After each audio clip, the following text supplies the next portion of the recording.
Hi there, and welcome to my kitchen. And today I'm going to be drawing with you, with this pen, on this sketchbook that I have here. And I'll be drawing this cup of tea. I hope you similarly have a cup of tea, or if not a cup of tea, just some object. It doesn't really matter what it is. If you're in your kitchen, all the better. Go and just grab anything. It could be I don't know, what could you grab? An egg beater, a French press coffee doodad, a dozen eggs from the fridge. Whatever it is you want to draw. We're going to spend half an hour or so hanging out, shooting the breeze, and drawing whatever's in front of us. So I hope you are ready. It seems like there are a few of you who have shown up, and that's nice. Linda and Paul and Lauren, Wilma, Dana, Marlene, Diana, Lee Art. I like that name. Carol, Lucio Baba, and Ann-Katrin Haag from Sweden. So excellent. So here we are. We're on YouTube. It seems like you found your way here. I've had some struggles with trying to all get together in the same place, but it seems like you can see me and hopefully you can hear me. And those are sort of the prerequisites for this whole experience. So tell me if it sounds or looks awful, and we will make adjustments. But Helen, Marianne, Janice, it's nice to have a bunch of people around you when you're drawing, don't you think? Particularly if they're all drawing too, which I hope you are. Kathy, Elaine, Charmine, and Fish Eclectic from Poland. Wow, that's an unusual name. Moosh, Christine, Helen, nice to see you, Helen, Melinda, and Britta. So what I'm going to do today is, we'll see. I mean, I've drawn my teacup many times. You may know that.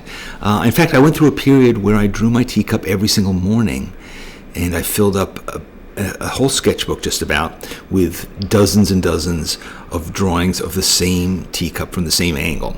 And that was kind of the way that I was beginning my day for a period.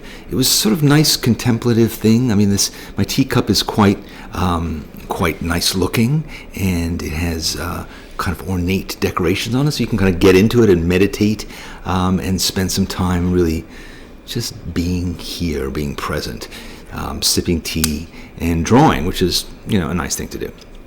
So I thought I would do that today. I normally don't have tea afternoon, although occasionally I'll sneak in one at about 3 or 4 in the afternoon, but generally I try to remain caffeineless in the afternoon just because, I don't know why. I think it's because I'm not a terribly good sleeper. I don't know about you, but I tend to wake up in the middle of the night, so it seems like why not eliminate afternoon tea, which is sort of depressing and probably not that effective, but you have to try at least, so I have. Let me just see who else is here. Sylvie, Joe, Treva, Cindy, Martha, Diana, Yonel, Marilyn, and some others. So Urvi, Leo, thanks all for joining me here today.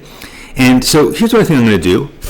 I'm going to use a few different items, and I'm going to talk to you about them as I use them, so we can all be in harmony. So, all right. So here is, I took a picture of my teacup before, and you can see it here in the corner. And I thought if you wanted to draw my teacup, you could see it from a reasonable angle there. And then I have my, I have my overhead camera, which is hopefully going to come back online in a second. Here it is.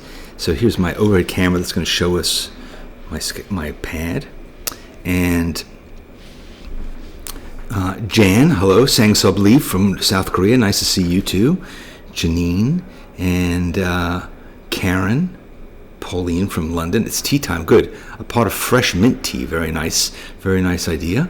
So lots of forms of tea. You don't have to draw tea. You can draw any beverage you want.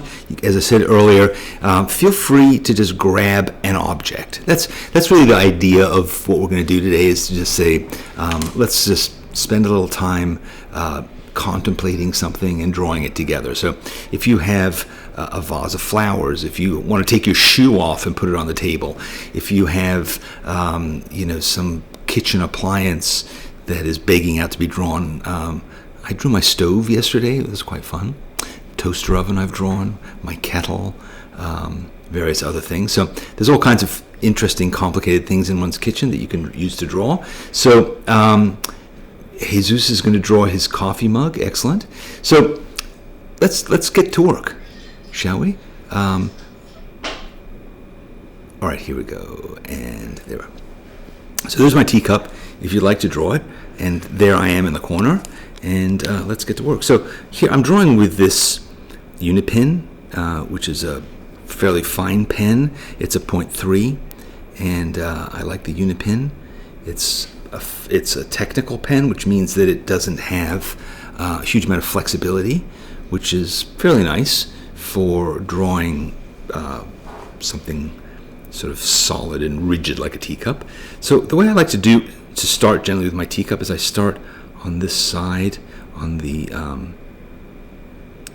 left, and then I like to sort of arc around and draw. Let me just move it here so you can see better. Draw the top,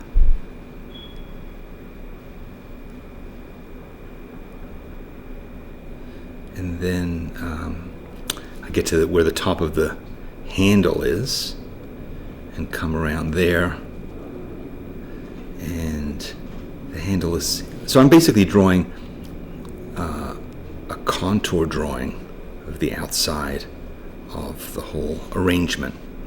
So that goes down here is the bottom of the saucer, which then arcs up and back and around and meets the teacup again. You know, I can see already that I've made some crucial errors, but I will live with them, as one must with the mistakes one makes in one's life. And now I'm going to draw the bottom of this teacup, which is curved, and I'm going to come back up the straight side of it and join back again with the whole thing. I realize that this camera is not doing me any favors. There we go. So now you can see it more clearly. All right, so I'm just going to continue to draw what I see, and that is basically I'm drawing the negative space now here, which sits inside this handle, curves up the top of the saucer, and meets the top part there. And then I'm going to draw the inside piece of the saucer where it meets the side of the teacup, and then we're going to arc back up. Okay, so I'm already noticing things that I'm not terribly happy with. Like, for instance, I've made this handle a lot narrower than it is, and there's a certain amount of wonkiness that is inevitable when I do a drawing, but well, we'll just live with it. So here we go. We're going to go up the side and connect, And now one of the most difficult things about drawing a teacup generally is this top part. Just trying to assess the curve of the lip, the rim. I'm sort of looking down this teacup. That's why it has a bit of foreshortening to it. And I may go in and make some adjustments here because I'm already seeing a lot of things that I don't like. Like, for instance, the edge of this saucer, which is actually much more like that. And what else? The bottom of this thing is actually more like this.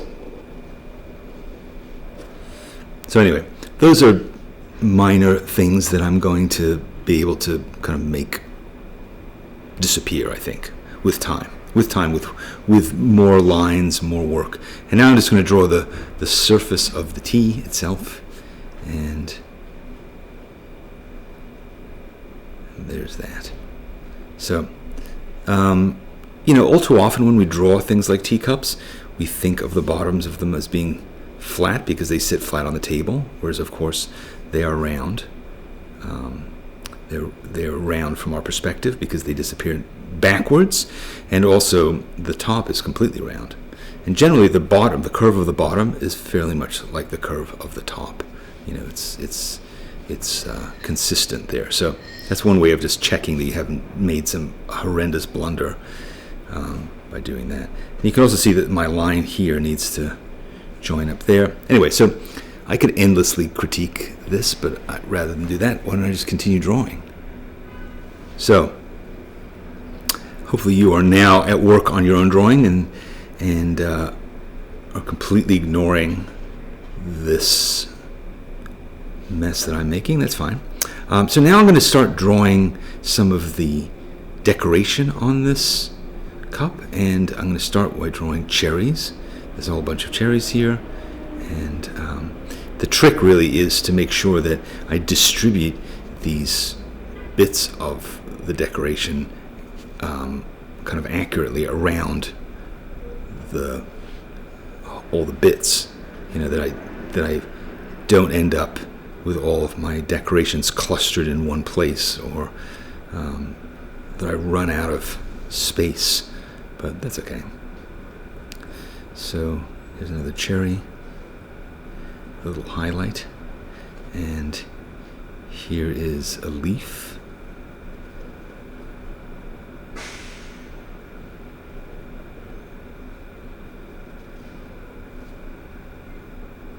I was just thinking about what I'm going to be doing this afternoon. After I finish drawing this, my wife and I are going to a special thing, which is we're going to an exhibit in the East Village, east of Greenwich Village, not far from where we live, and we are going to a special showing of a retrospective, really, of Basquiat, Jean-Michel Basquiat, who's one of my favorite artists, and he actually died right down the street from my house, about 3 blocks away on 3rd Street. And this is a special showing of a private collection, I think it is, of some wealthy fellow who is lucky enough to own a bunch of Basquiats. And we were lucky enough to get an invitation to go and check this thing out. So we're going to be doing that right after this. I'm going to spend the afternoon checking out some Basquiats. What if he ever drew his teacup? Doubt it, probably. Maybe he drew his syringes and piles of cocaine that did him in. Kind of a shame. But we all have our vices. Mine, I have multiple vices. Tea is one of my vices. Drawing is one of my vices. Self-flagellation. Those are the things that make life worth living, our vices, don't you think?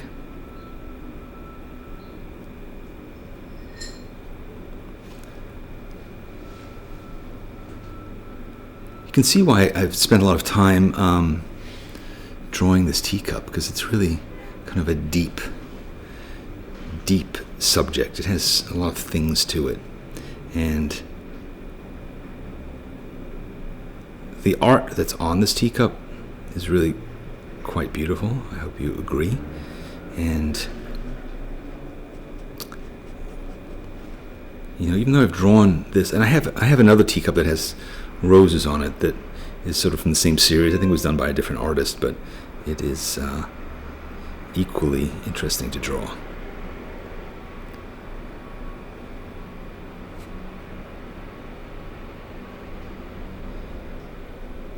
This is a bit more difficult, drawing these leaves and things like that around the edges of the rim, just because they're curved away from me.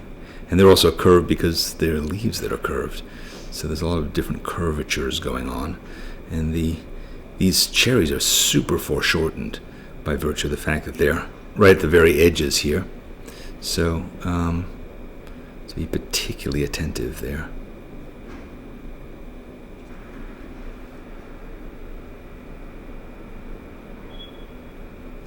Sometimes drawing this cup, and actually drawing a lot of things, can be like doing a crossword puzzle or a jigsaw puzzle, a crossword puzzle, let's say, where you're always having to go back and check and see, oh, there's some other part that if I do that part, it will provide references for all the other things that I need to look at.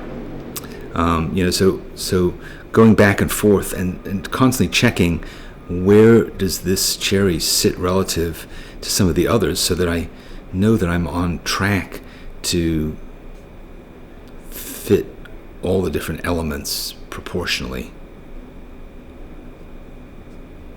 so that they all fit on the kind of the frame that this teacup is making for me. Oops.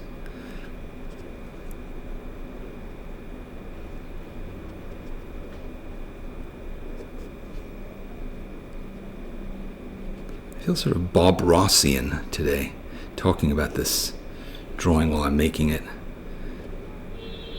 Hope you're all fans of Bob Ross. Not necessarily of his art exactly. I'm not a huge fan of his actual paintings, but I like his whole kind of shtick and his mellowness. It's very soothing. I think he's a great artist to get stoned by, I think people would probably say. Like they used to say about like Led Zeppelin albums. It's great if you're high. I think I'm not really a pot smoker, but I imagine that that's probably the case with Bob too.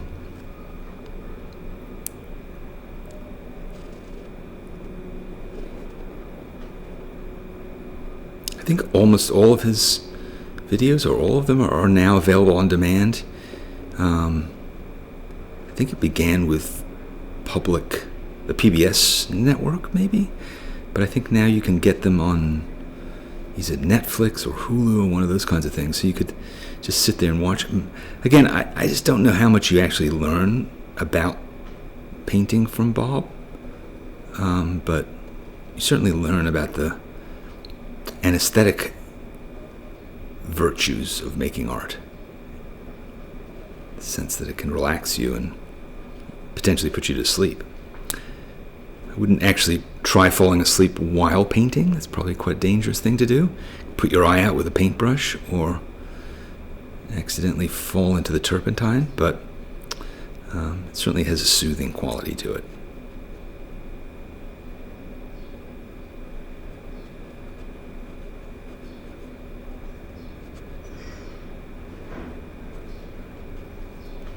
Speaking of soothing, and seeing as we are on YouTube, you guys familiar with those special kinds of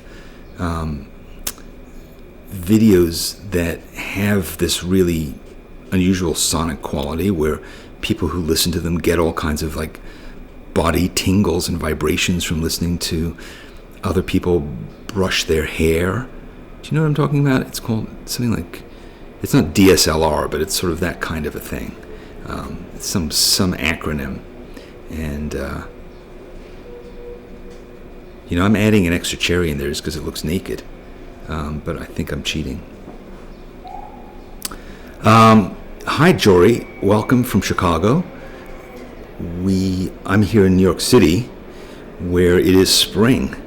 It's spring. You can hear New York City through the window. You'll probably hear a fire engine go by before long, just because I live down the street from a firehouse, which it likes to remind me is, disaster waiting around the corner. But hopefully the firemen will come and put out whatever the disaster is. But they're right there. Every time they go out, you think, uh-oh, some terrible thing's happening to somebody right now. But then they usually come back so quickly that you wonder, well, I guess it was probably just another false alarm. Where are we now? It's kind of nice to be drawing a teacup after drawing people. I don't know if any of you are taking this class that we're doing at Sketchbook School called People Drawing People, but it is a big preoccupation of a lot of us right now is how to draw people. And particularly this week where we're drawing people in action, people moving, which seems to be like the most impossible thing you could ever draw.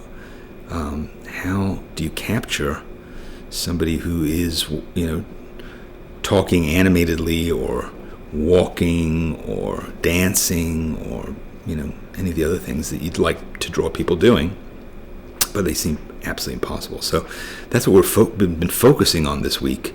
And it's nice to take a kind of palate cleansing break from all that and just say, I'm just going to draw a teacup. A very static, unyielding, unmoving teacup. There isn't even steam rising from my tea anymore because my tea is probably quite cold by now. I'm about to plunge in and drink some of it, I think.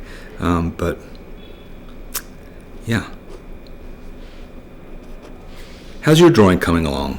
Are you drawing your egg beater or your sandal or your electric toothbrush or what have you?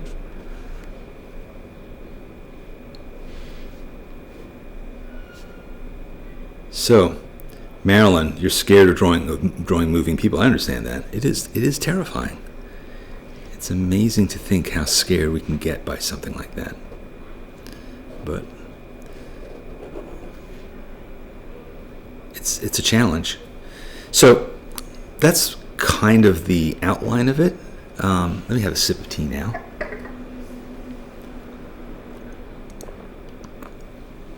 I'll try to put it back exactly where it was. So, fledgling grackles. Nancy Palmer says that she is in Parkland, Florida. Fledgling grackles badgering their parents. I love that. In fact, I'm going to Florida on Saturday. We're going on vacation to Florida. So I hope that we will be inundated with grackles of one kind or another. Yes, it is. There's a lot of. We have some other people who are drawing their teacups. Cable Claire Van Swage. Wonky. Well, look at this thing of mine. But now let's figure out some ways of dealing with some of the, let's say, reconsidered decisions that I've made along the way. So I've these kinds of lines that I've, that weren't exactly correct initially. So what I'm going to try and do is distract your eye from that by adding some shading in different places. So there are two different kinds of shading that are going to appear on my teacup. And that's because what I'm drawing here in this decoration is a drawing of something that has shading. Right? So for instance, this leaf down here, it's shaded because it's curved. But of course, it's on a flat teacup, so it's shaded, but yet not shaded. And then there's also another aspect to this shading, which is some of these things have different values. Some of them are darker, and some of them are lighter. So for instance, let's look at this leaf back here. It is much darker than the leaf next to it, so I'm going to kind of represent that by putting some more lines on it. And then all these cherries down here they're they're a darker tone of red than the leaf behind them is of green. So therefore I have to kind of reference that. And then this side of this leaf has more shading than the other side. But yet I want to make sure that that you understand the difference between these lines, which are representing both redness and roundness, and these lines, which are representing flatness, and the fact that this leaf is lit from one side, but also it's green, it's different. So those are decisions that you have to make when you're doing a drawing like this, which is, to what extent am I talking about local color, which is to say the actual, what color is this? It's a red cherry. And to what extent am I talking about the tone of it? How dark is it? And to what extent am I actually representing am I representing the shading that's on this cup? And I haven't even begun to do that, really, right? It's not a three-dimensional looking cup right now. It looks like a completely flat object. Now, here's another thing, and I think I've talked about this before with you, which is, how do you do these kinds of lines so that they don't just seem like weird scribbly things? And you'll notice that my lines are pretty much parallel, which is fairly easy because, if I keep moving my hand in this regular way, my lines line up and they're of equal distance. It just makes them feel more consistent. It makes it feel more thought out. But again, and I hope I'm not making this overly complicated, but think about the fact that there are all these different things going on, right? I'm representing lots of different things with my lines, because in a way, lines on a hatch drawing are an abstraction. They're not really there. Those lines are not there. These cherries are solid red, and yet I have to think about, how do I translate them into this other form, which is a black and white line drawing? How do I make you understand that there's a difference between these different elements? And then finally, when I start to think about what am I going to do with the actual three-dimensionality of this teacup, that becomes a whole other set of considerations that I'm going to have to make so that we know. Notice what I'm doing here with this thing.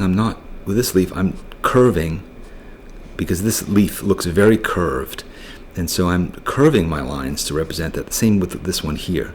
I could do that with this cherry. Like, for instance, instead of drawing the lines straight across, I could curve them around. I'll just do it with this one so you can see what I mean. See, I'm like curving it around. So now it looks sort of three-dimensional in that regard, right? They're curved.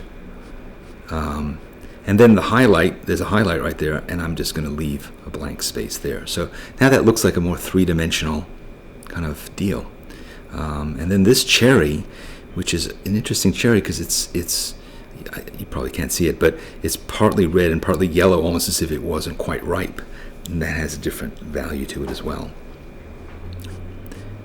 Different set of tones. Boy, who thought drawing a teacup would be such a complicated event? But it is, if you make it so. My wife was telling me that about a guy who she knew, who his favorite thing to say was, "It's only a problem if you deal with it."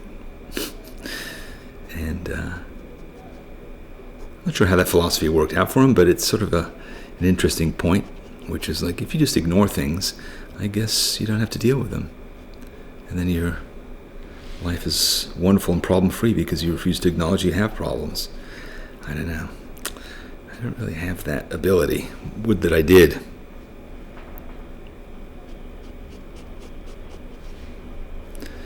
Are you finding this tedious?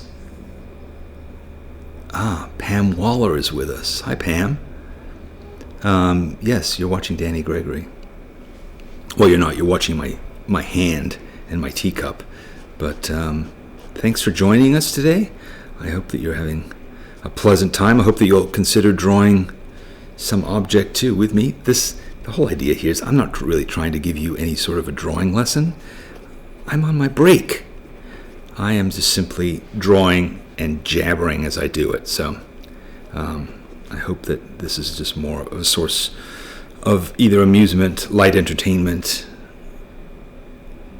or possibly inspiration for you to do the same. But as you can see by the sign on the door, I do not pretend to teach you anything here. Just simply having a cup of tea. All right, so now as you can see, we've kind of got most of this stuff worked out. Kind of know where these things are, and they're looking relatively three-dimensional as paintings on a cup. But this is not looking like a three-dimensional cup yet. It still looks like a flat piece of art. So now when I look at this teacup, I see where the source of light is. As you can see, it's coming from the window towards us. And it is therefore, the part that I'm looking at is backlit, which means that the light is on the other side of it. So I'm going to think about that. I also noticed that my level of T has gone down since I started drawing that. So I'm going to draw a new circle. And now I'm going to really try and concentrate on drawing the surface of this T. So it is darker on that side, basically because it's in the shadow of the teacup. And so that's the shadow that's being cast. And this shadow is being cast downward from here. So this side of this teacup is backlit too. So it's kind of like we're looking down into a hole here. And also, I want to represent the fact that there is reflection in here. So there's shadow and there's reflection.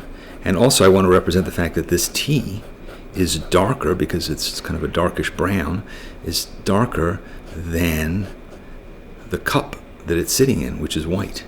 So I'm going to have to build up my layers here to represent that. Although the reflected part of the T is actually quite light. So that's this part here. It's quite light. And so I don't want to go too far with that. And then I'm just going to continue to build this up because I'm feeling like I want to represent the highlighted rim of this cup. Right? This cup is white and it's reflecting light, so it's very light up there. It's starting to look a bit hairy. And now I'm looking at this inside part of this handle. Again, very dark. And that's a good thing to do, is when you're considering something like this, is how dark is the darkest thing that you see in the entire object? How dark is that? Like, I would say that in the case of my teacup, like this, these shadows down here, that's really dark by comparison with other parts. And so is this down here, really dark. You know, so there are degrees. You want to make sure that you don't make your middle stuff that's kind of middle value too dark. So I like to just keep going over it. Again, trying to keep my lines relatively parallel so that they don't look too messy. But you see, like here, I was kind of a little faster than I should have been, and it looks a little hairy. Looks like the inside of this cup is a bit hairy, but I can refine that. Again, I don't want to go too far, because if I go too far, then this will have too deep of a value. It'll be too dark, and I don't want that, because the inside of this porcelain is not that dark, certainly compared to some of the darker parts of the tea, for instance. Studying the way that light works is a constant sort of back and forthing, where you adjust levels up and down by adding more and more to stuff. I mean, you can really get things to look really quite realistic if you spend enough time doing it. That's really what it's a matter of. It's of carefully observing, going back, tweaking, comparing, saying, you know what, this is a bit darker, it has a line there, I want to make sure that it feels that way. And now I'm seeing that, like, this whole part in here, and again, I'm trying to curve my lines so that they sync up with that edge. This is really pretty dark, and I hadn't really noticed that before. So yeah, so I could go on forever doing this, but the point about this is it's a really interesting technical challenge, which also makes it kind of an interesting contemplative thing. It's again like doing a crossword puzzle or a jigsaw puzzle. You just sort of spend time looking at it and you come up with more and more ideas about it and just keep layering it on, and it'll get richer and more three-dimensional with time. So now looking at this teacup, I'm also seeing that this bottom part is in shade because the teacup kind of curves in and out, in and down. You know, it's kind of, as the light is coming this direction, it is, and this part is much darker too. So you see, I'm making these new lines, and these lines are going over the lines that represent the art. In other words, the decoration on the cup. So some of these lines are being erased really by these new lines, but it's important to do that because it again gives you the sense of dimension that comes from a piece of art being on a round thing.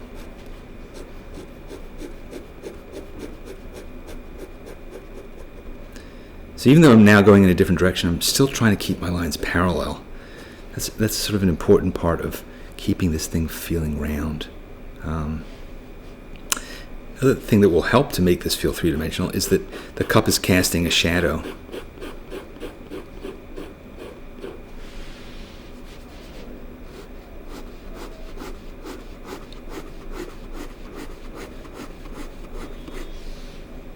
So the more I represent that, and also you're seeing I'm cleverly dealing with these poor line choices I made right at the beginning because they are becoming part of the shadow now. So they're less egregious than they were before, when they were just simply clearly mistakes. Now they seem to be very clever indications of shade. And then this rim of the cup, I guess it's really here. This rim of the cup is dark, and then there's some light over here. So again, lots of decisions to make and to see how far I want to go. And then of course this whole cup is casting a shadow as well. It's a fairly soft shadow because the light is indirect, coming from my kitchen windows, and it's midday, so it's all reflected light, but it's there nonetheless. And so I'm going to indicate it. I'm not going to spend too much time with that part of it, but there you have it. So I hope you're getting the kind of gist of this. Here, there's a little bit of contour in there. All right, let me have a cup of tea and think about this. What do you think? Let me just look at some of the comments and questions you might have had about this. So, Carla asked, does my pen bleed if I add water? Could I add some fast shading? Yeah, it's true. I could. This pen, first of all, is waterproof, so that I can certainly do anything I want on top of it and it won't bleed. I don't think I'm gonna do watercolor, but I think I will add some color. So let's try that. And that says, how do you make the saucer look curved instead of flat? Well, I think I've addressed that, hopefully. So, all right, let's go back, and now that we've had a mini tea break, let's go back and talk about what we could do with color. So what I think I'm going to use is these new ecoline markers that I'm really obsessed with these days. I think I've talked about them before, but here they are. I have a lot of them. And these are watercolor markers, which means that they are they're certainly not water resistant. You can't, and they also have a blender, so you can blend. Let's see. I'm a little apprehensive about this because it could go badly quickly, but let's find out. There's no harm in trying. So let's try with a green, just adding a little bit of color in here. See? See, this is, I'm not that familiar with these colors, so I'm going to start making a little kind of chart here of what the colors are as I work with them. So can you see that? So that's what I want to do, because I didn't really like that green that much. It seems, and then here's another green. This is more the green that I was looking for. And let's see if I can, yeah, this is the green that I wanted. And so again, the nice thing about these markers is they act a little bit like watercolors. As you go over them more, they get darker, so you can add dimension, and they're more really like a painting medium than a marker, than a drawing medium, let's say.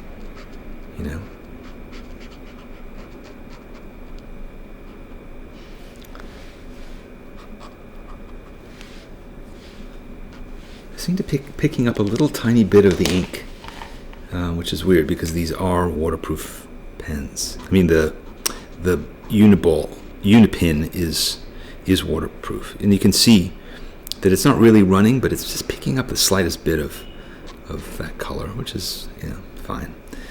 Live and learn.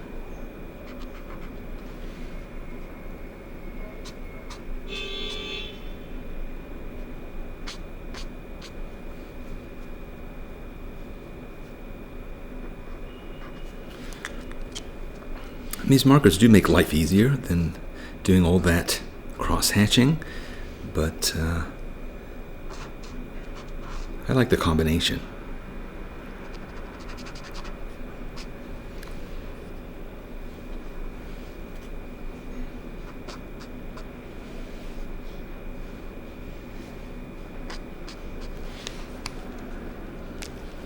So now I'm going to go back in with that lighter green and kind of blend these a bit. That's the sort of watercolor aspect of these markers, is that you can blend colors into each other and create new colors like you would with actual ink. I mean, with actual paint.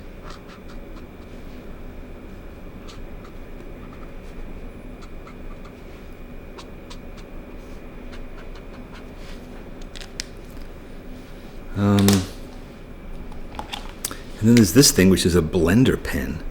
And a blender pen allows you, it's just designed to do the blending thing. So it has actually virtually no color. As you can see here, there's virtually no color here at all. Just the magical blending deal.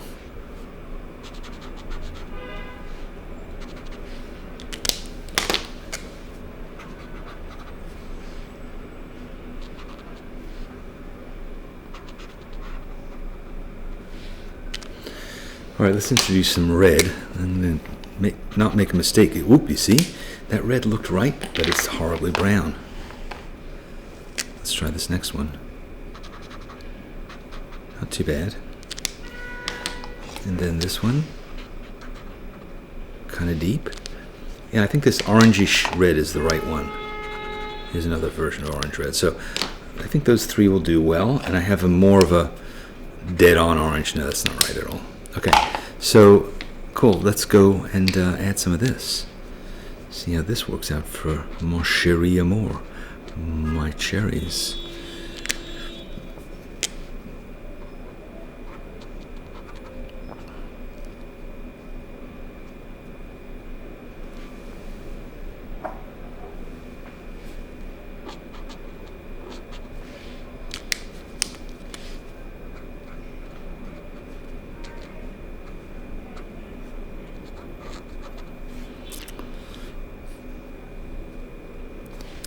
Yeah, this, I'm not really, this is kind of my worst fear, which is that these markers are they're just a little ham-fisted.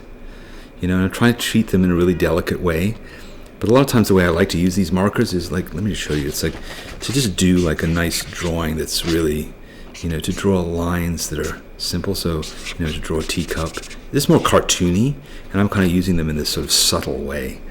And they're not really, they're sort of subtle, but they're also a little unpredictable, and the colors aren't really that reliable. So,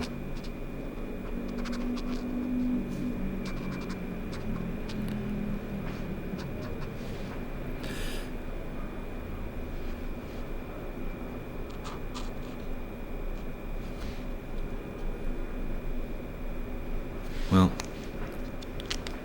okay. And so the question is, what shall I do with the saucer and the cup in general, just to give some dimension? So I have this gray. Oof, my God, that's really dark. As I said, these are not brand new. I've had them for about a month. And there's still a lot to learn about them. So here's what I'm going to do. I think I will try doing just a little bit of color there, and then I'm going to take this blending thing and see if I can just sort of mitigate the darkness with this. Not great. Not great. Well, this is what happens when you try something brand new and you insist on doing it in front of other people. Well, there you have it. So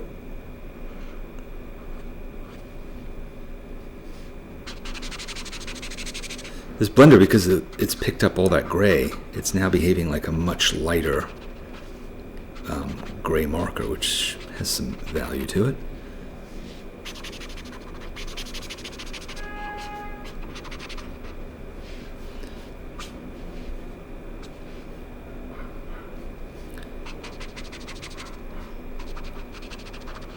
Yeah, not what I'd hoped for. All right. Let's clean that blender off a bit. Clean it off in the shadows. So there you have it.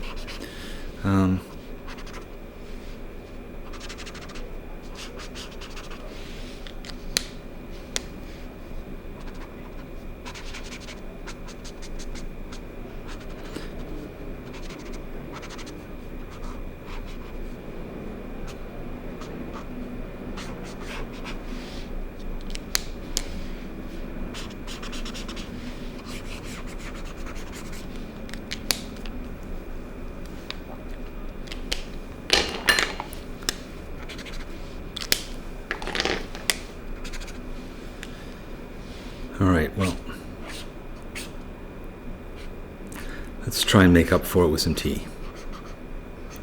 Tea makes everything better, doesn't it? So,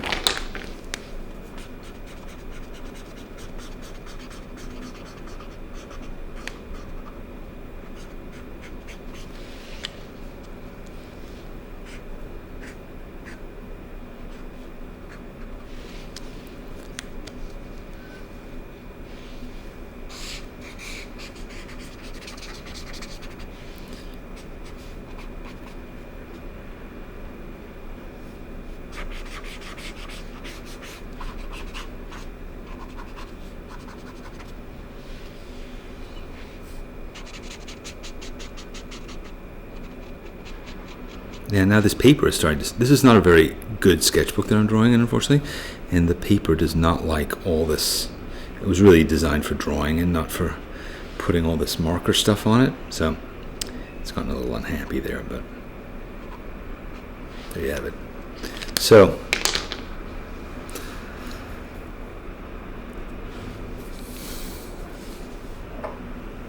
well, I think I've learned a few things.